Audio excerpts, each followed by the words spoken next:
Ra'iisul Wasaare ku-xigeenkii hore ee Soomaaliya haddana ka mid ah mas'uuliyiinta ugu sarsareysa xisbiga mucaaradka ah ee waddani, Professor Ismaaciil Hurre Buuba, oo telefishinka Eryar si gaar ah ula hadlay, ayaa waxa uu sheegay inuu aaminsan yahay inaanay Soomaalidu aanay marnaba kala go'i karin isla markaana ay isku baahan tahay. Professorku waxa uu sheegay in haddii Soomaalidu ay rabto nolol tan dhaanta ay isku timaado isla markaana ay wada hadasho. إنما هذه المياه أنو وحن أمسنا هاي تذكر الصوماليين كلتي كرين جيسك أفريقيا وحمانت هذه المياه محاها وسوى أكسن وجو هذه المياه محاها إن وصوروا رئيس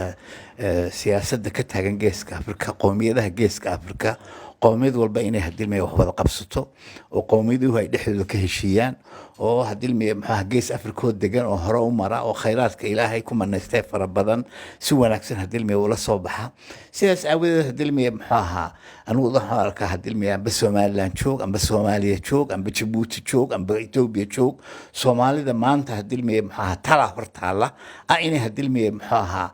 nolol hadii noloshan dhaama hadii maxaa jiilasha soo socda hadii maxaa uga shaqeeyaan taasina waxay ku filan tahay ummadda Soomaaliyeed inay wax wada qabsato maamuladu waa gooni oo maamul waa la sameyn karaa hadii maxaa meel u gaar ah laakiin sadanaha hadii geeska Afrika ummadda Soomaaliyeed waa mid aan hadii maxaa kala go'ahayn Ilaahay sidaa u abuuray hadii maxaa midna aanu hadii maxaa mid la'aantii aanu hadii maxaa waxba aan u suuroobahayn anigu hadii maxaa Hargeysan ku dhashay awaaraan ku koray agtiisa hadii suugaha meel la yiraahdo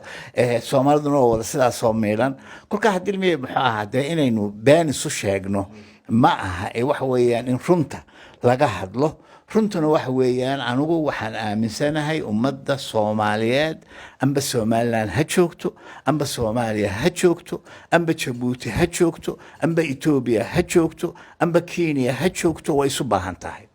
sida hadii maamulada la isu afgaransiinayo ee loo qabsanayo waa arrin kale laakiin se mabda ahaan hadii maxaa qofkii igu jeclaanay iyo qofkii igu nacaba anigu Soomaali baan ahay dilmi geeska Afrika Soomaalida ku nool ma kala maarmi kartaa waa maya maamulo hadii kala duwan ma samaysan kartaa laakiin si maamuladaasi midna meel gaari maayo haddana ay soo iman kulka hadii maamulista iyo masiirku waa kala laba أنا waxaan ka hadlayaa masiirka Soomaaliya geeska Afrika waa mid hadii Ilaahay sidaa u abuuray ila waxa laga bedeli karahayn Ilaahay baa hadii noo sheegay wajacalnaakum shucuuban wa qabaa'ila shacab weeyaan hadii maxaa isku afa isku hadii dhaqan isku hadii masiir oo kala maarmi karin shacabkaasina hadii isagana uu isu baahan yahay shucuubta kale geeska Afrika ku nool way u baahan yihiin inay wax wada qabsadaan shacab walba oo dabadna shucuubtaas hadii maxaa isku tiirsadaan sidaas weeyad baa hadii maxaa aniga ila tahay laga maarmaan inaan siyaasadda been laga sheegin run laga sheego mana aha hadii maxaa ku anigu ceebsan maayo qofka hadii maxaa aragti kale hadii maxaa aaminsan laakiin sida wax weeyaan aragtida aaminsan tahay iyo waaqaca isu keen sida la isu keen karana waxa weeye maamul waa la samaysan karaa degma samaysan karta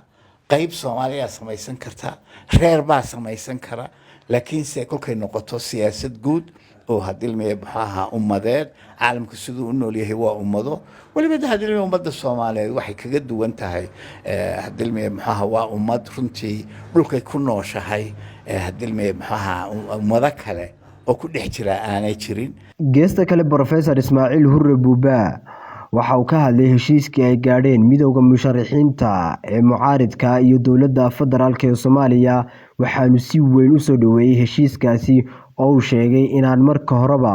aan wax weyn la isku haynin muhiimaduna ay tahay inay dhacdo doorasho xor oo xalaal ah oo la isku wada raacsan yahay heshiiskaas hadii maxaa waan soo dhaweynayaa cid walba way soo dhaweysay caalamka dhan baa soo dhaweeyay waa loo baahnaa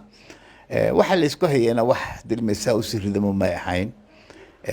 waxa la qabto hadii maxaa doorasho ay ahayd cidiisana ma jirto kolka hadii maxaa laakiin se waa qodobo yar yar oo hadii maxaa wax kala riixasha ayeen baa jiray kolkaas runtii prime ministerka hadii maxaa rooble aad iyo aad buu hadilmi ugu mahadsan yahay arrintaas inuu hadilmi muxuu ahaa xal u helay odayaashii hadilmi muxuu ahaa la fadhiistay hadilmi musharaxiinta hadilmi muxuu ahaa golaha musharaxiinta ahaana iyaguna aad bay u mahadsan yihiin runtii neef wanaagsan baa kasoo booday ummadda Soomaaliyeed oo dhan iyo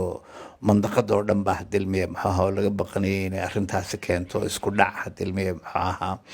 aan cawaaqibkiisu hadilmi inaba aanay wanaagsanaadeen hadilmi xamar ay ka dhacdo kolkaas. ugu dambeyntii Professor Ismaaciil Hurre Buuba waxa uu ka hadlay arrinta ciidamada Somaliland ee maalmihii ugu dambeeyay taagneed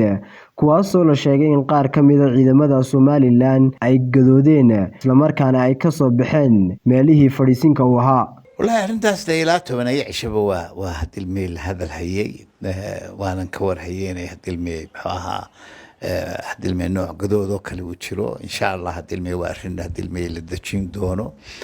لو بهي هاد الميل بحاها تلسك عيدا كوينو هاد الميل بحاها أهمية